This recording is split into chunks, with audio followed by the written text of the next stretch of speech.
here. Oh. Hi, I'm Ashley, and this is the corner of the internet where I talk about my knitting and spinning.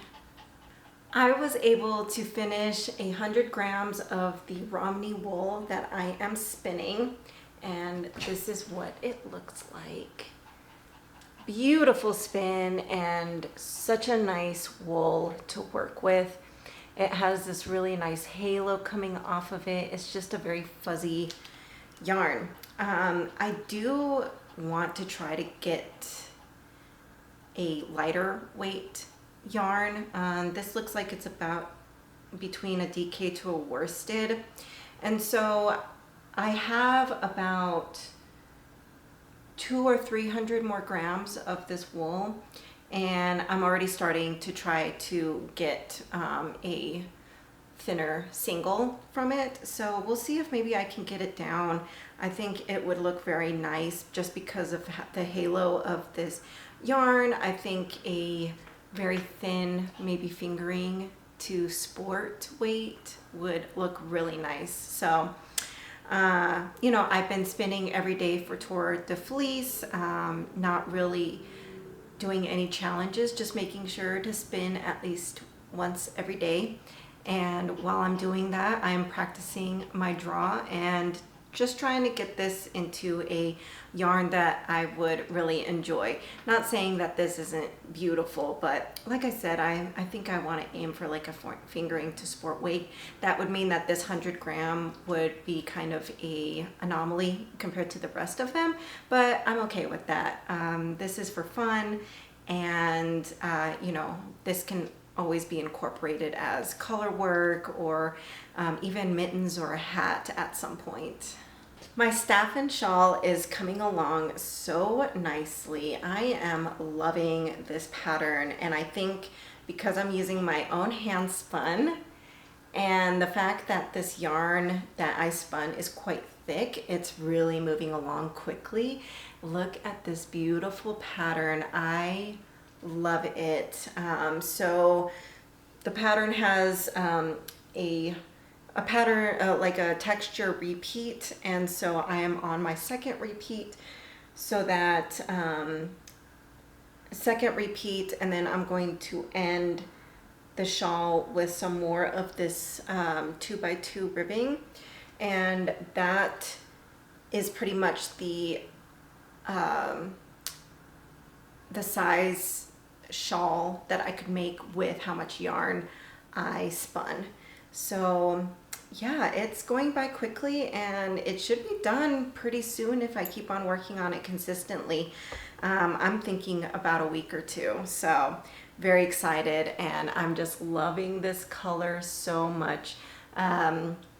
This is wool that I spun from Oner, and I'm not sure what type of sheep they have, but they are a Swedish company, and they make the most gorgeous colors and some of the most beautiful fiber. The Nor vest is coming along. I haven't been working too much on it. I'm pretty much in the round and just knitting to length. I think I only need a few more centimeters before I start to do the split hem. But before I do the split hem, I think I'm gonna go ahead and move along to the neck ribbing as well as the armhole ribbing, just to see how it's going to cinch up, to see if I need to add some more length to a length that I would enjoy or like my garment to have. And I am knitting this with some Kelborn Woolens Scout.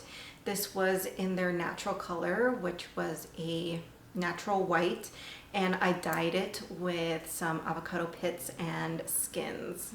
My Cumulus tee is coming along nicely as well. I am knitting this with the Knitting for Olive Cotton Merino.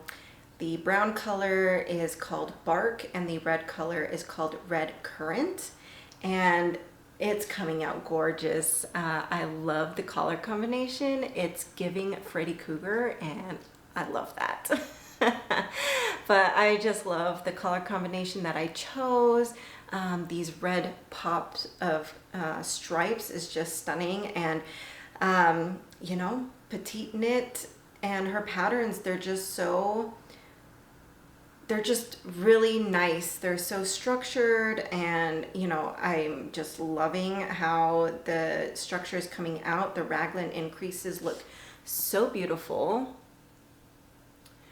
And I love that it's going to be a V-neck. So eventually I am going to connect the front before I start knitting in the round, but I need more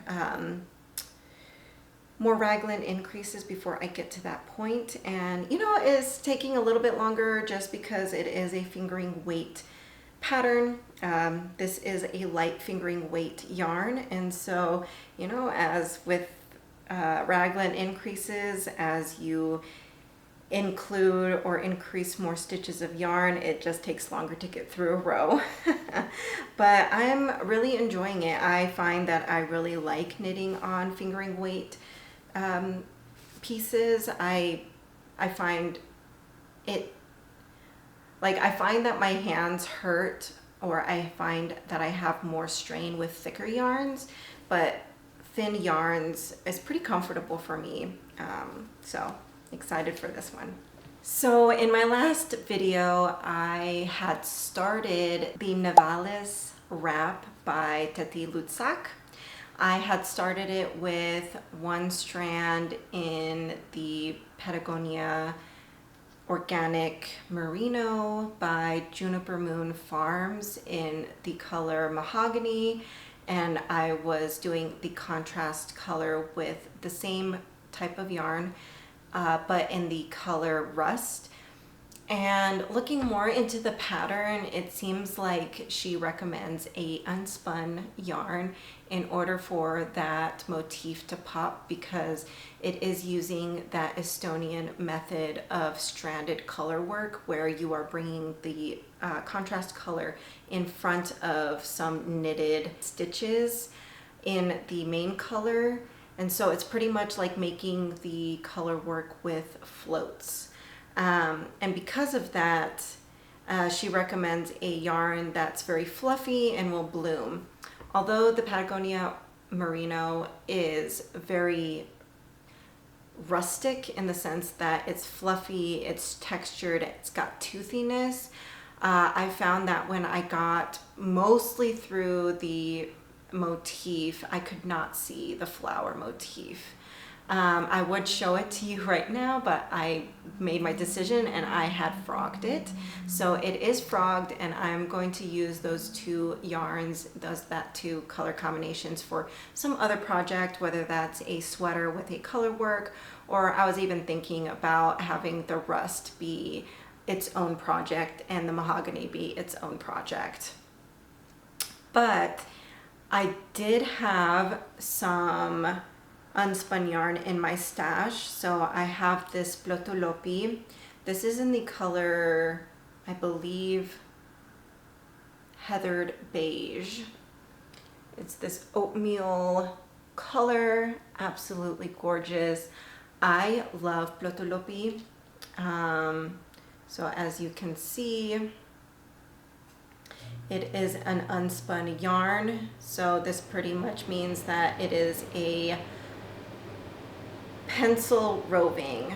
And so what that is a wool that is not spun. So I could spin this into a yarn, but it's pencil thin. And so I think that's why they call it pencil roving.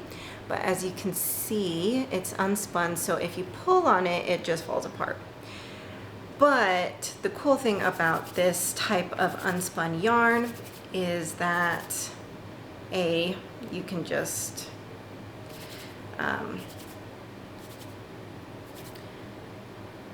felt it back together into the, you know, thread or the yarn that you're working with. And when you make stitches with it, it actually builds a strong structure. And so it just makes for like a very fluffy, light fabric. I will grab a sweater or a couple of sweaters of mine that have been knit in unspun yarn, and you'll see that it doesn't fall apart, and it makes for like a very interesting fabric that's super insulating but super light. I kind of describe it as you know, that Pink Panther insulation like material that you put in between walls to insulate a home. That's pretty much like what it looks like. It looks like cotton candy. So this is one of the sweaters that I made with unspun yarn. This is the unspun yarn called Nutiden, which is also made by the brand Honor Akier that I spun that green yarn for that shawl. So they also make unspun yarn, and super beautiful. So I knitted it with one strand of the Nutiden in this beautiful pink color, and I held it together. I believe it was the alpaca one by Easier, which is a lace weight alpaca, I think alpaca silk yarn. And so I made this beautiful sweater. This is by Fiber Tales, this design. The design is called Pericon, and it has these beautiful kind of leafy type texture, and I ended up adding some textures, some little bees at the bottom here. She has another couple of patterns that have this bee texture technique on it, and so I just applied it to the bottom of this like leafy texture on the yoke. And this is the other one that I knit with two strands of unspun yarn. So one of the strands is actually the plotolopi that I have. So I held this together with another strand of unspun yarn from Woolen Twine in the color Bry. It was an unspun yarn that I ended up purchasing off of Ravelry from another knitter. And so I held those two together, and it created this really beautiful marled fabric. And this design is by Melody Hoffman, and it's called The Offering of Trees. The main accent of this pattern is this leafy cable design that goes down the raglan, and it is also included on the split hem of the garment. I made mine pretty short, but I love this sweater, and as you can see, like I stated, it just gives this very interesting fabric. It's super light, super insulating. It's just such a lovely like material to work with. And the cool thing too is, you know, now that I'm learning how to spin, I could spin unspun yarn into a more structured yarn. But knitting with unspun is like a different type of experience, and I really enjoy it.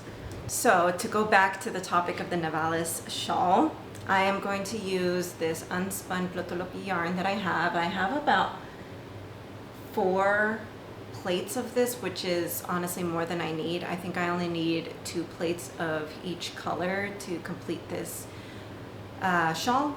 And I'm gonna hold it together with the Easier Soft Fine, which is a 63% alpaca, 26 silk, and 11% yak. This is so soft. I ended up using this along with the alpaca wool or alpaca yarn that my parents brought back to me from Peru to make the Parnasia shawl that I made for my mom. And so I had some left over of this, and I should have enough for the shawl, so I'm gonna hold these two together. And for the contrast color, I did not have any contrasting unspun yarn that I wanted to use, so I ended up just purchasing some more plotolopi, I think in the color brown, and I'm gonna hold it together with the Easier Soft Fine, or the Easier Soft Fine in the color Gingerbread. That's on its way. Both of those yarns are on its way in the mail, and so I will share that with you when it comes in. But that's going to be my contrast color, and I'm going to start right away when it arrives. For future plans, I have been super inspired to start a sweater. I know it's the middle of summer, but it's best to start knitting before the season changes so that you can enjoy that garment when the season comes. And so I have some left over, like a hefty amount of this Daughter of a Shepherd in the color Ammonite, which is such a special, gorgeous yarn. I actually knitted my Paul cardigan in this yarn. I held it, so I had one strand of this yarn and I held it with one strand of the Easier Alpaca 1 in a similar gray color, and I made my cardigan, my Paul cardigan, in that combination. Absolutely gorgeous. That whole cardigan is natural in the sense that it's natural wool from sheep as well as alpaca, and it's also undyed, so it is the natural color of the animals. And the buttons that I used are a bison horn. So that was just such a special garment to make, and I love wearing it when it's chilly. But I have an abundance of leftover of this yarn. I actually have 1, 2, 3, 4 and about a quarter of this yarn. And so even if I were, this is a fingering weight yarn, so even if I were to hold it double, I can get a sweater out of it. So and I really want to make something special out of it, and so I'm kind of torn between two patterns. One of them is a pattern from Fiber Tales, which is the Grow Shawl. I think it would be so nice to have this yarn as a shawl, something that I can just throw over myself. I can use it as a scarf. I can wear it over my head when it's cold, throw it over my shoulders on chilly mornings. And so that would be very utilitarian for me. But I don't end up using shawls as much as I'd like. That's actually a goal of mine this year, is to incorporate shawls into my wardrobe or my outfits, since I enjoy knitting them and I want to enjoy wearing them. But if I don't decide to do the shawl, I was thinking of making using a pattern from the Knitting for Olive book that came out, I think it was last year. My boyfriend Angel bought this for me, and it is a beautiful book with beautiful patterns. And you know, a lot of these patterns recommend Knitting for Olive yarn, since it is a Knitting for Olive pattern book. But you know, I can certainly use this yarn for the patterns that are in here. So I was thinking of the Carl Johan sweater. It is a basic sweater that I think uses contiguous sleeve shaping. So it's kind of like a raglan, it's kind of like raglan increases but without the lines, so like you're increasing at different rates on different rows, and so it makes a very nice curved, well-formed fitting shoulder. And the cool thing about this sweater as well is that the cuffs are really long and they kind of hug your forearms, and so it kind of creates a balloon like sleeve effect. Not dramatically, because I don't like balloon sleeves, but let's see if I can show this, but kind of looks like that. And I think that would be really nice. So I'm kind of torn between those two patterns. We'll see what I decide but I want to at least cast off one of my whips before I start a new project. But I do have the day off, so you know, I had a slow morning. I got myself a coffee.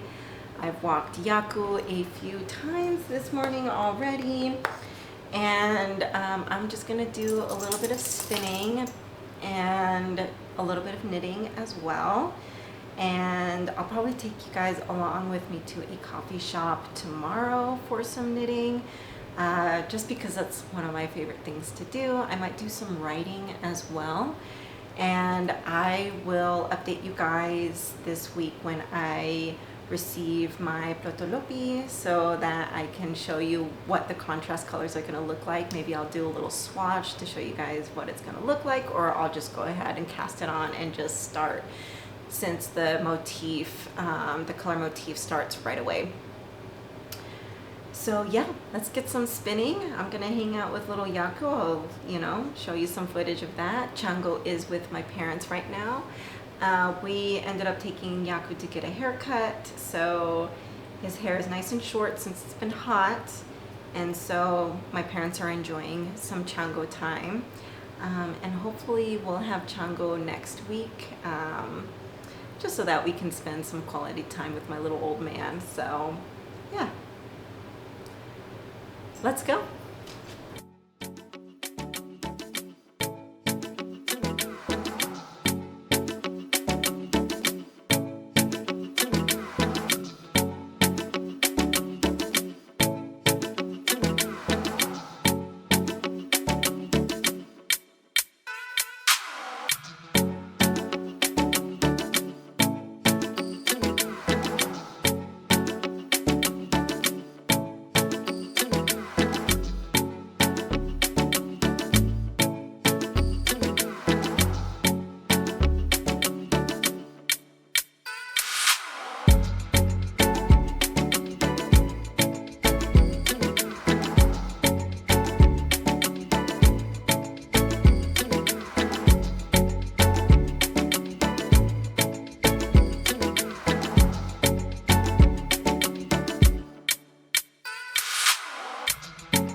Hey, so it's a few days later, and I am walking up to a really good restaurant here in Denver called Maria Empanadas, and they make and sell delicious Argentine empanadas.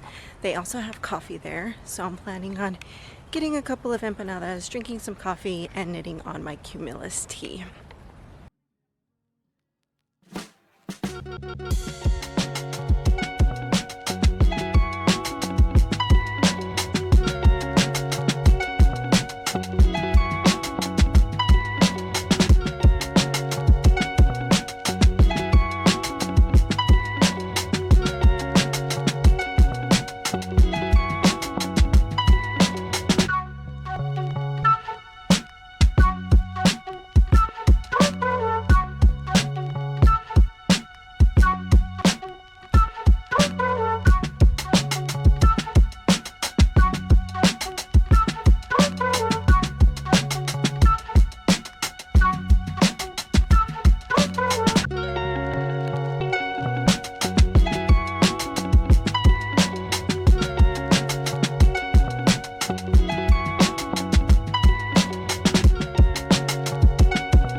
So that's what I have for you guys this week. Thanks so much for coming along as I update you on what I've been up to on my spinning and knitting. One update that I have is that I did finish my Romney spin for the second 100 grams that I spun up. And so this is what it looks like. I was aiming to make it thinner and I did achieve that. I'm loving how it looks. I'll hold the other skein to show you the difference.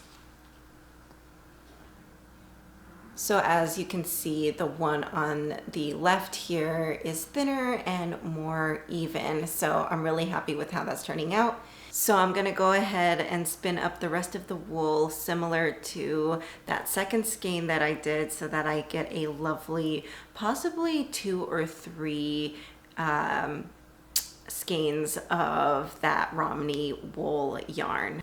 Something else I wanted to mention was, you guys know that I'm sleeping on the process of this knit since the color work yoke is sitting tight around my shoulders, so that every time I move my arms or I lift up my shoulders, it bunches up. And I'm not happy about that. And so I've been kind of sleeping on this, wondering if I want to frog it or just knit it up as is. A lovely viewer commented the other day and gave me such a smart idea and something that I feel silly about not thinking of before. But what I'm gonna do is I'm going to rip back to the bottom of the color on the yoke again. That's gonna be like the 4th time that I'm gonna do it. But this time I am going to add raglan increases under the arm separation. So there will be raglan increases that go under the arms. And it's so funny that I didn't think of that because I have done, has it been maybe a couple of garments that use that method. I believe the ranunculus does something similar where it starts out as a round yoke so that you can get whatever motif, you know, whether it's lace or color work, you know, complete to that. And then you include the raglan increases and you go further down the yoke and you make it so that, you know, that bunching up effect won't happen. So I'm gonna try that before I ultimately give up on this garment. But yeah, that was just so great that that commenter mentioned that, and I'm so grateful. So thank you for mentioning that.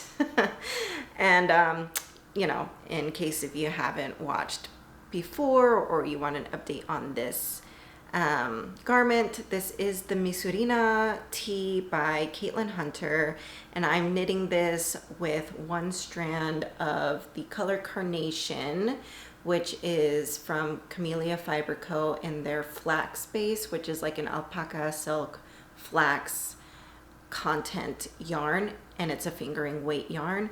And I am using the contrast color is one strand of the Metallico by Blue Sky Fibers in the color copper.